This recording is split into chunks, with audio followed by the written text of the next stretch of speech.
انا لو عينت الاول، ما ده كله بيردن وكوست عليا وانا مش عامله حساب. صح.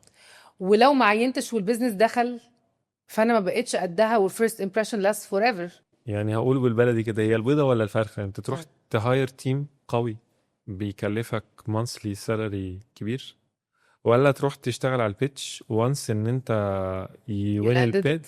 البيتش فتبتدي تجيب التيم. انا بحب اقول انه it goes hand in hand، يعني لا بناخد الخطوه دي الاول ولا بناخد الخطوه دي الاول. بمعنى ايه؟ بمعنى ان انا ببتدي الاول بتيم صغير، وممكن اكون بفريلانس حاجات على فكره، يعني اوكي. دي مش عيب ابدا ان يبقى في فريلانسنج لشغل، لانه اصلا الناس الشاطره حاليا ما بقوش شغالين في كومبانيز 24/7. يعني ناس ايوه. كتير قوي من الشاطره، سواء كان كريتيف ليفل او دايركتنج ليفل او بقوا شغالين فريلانسرز اساسا.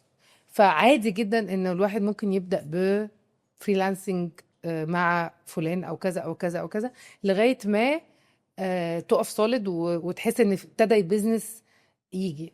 بس هي بقى فكره انه امتى هتسنس البيزنس هيدخل فتلحق نفسك، لان انت برضو عقبال ما بتهاير اللي جاي لك ده محتاج شهر او شهرين.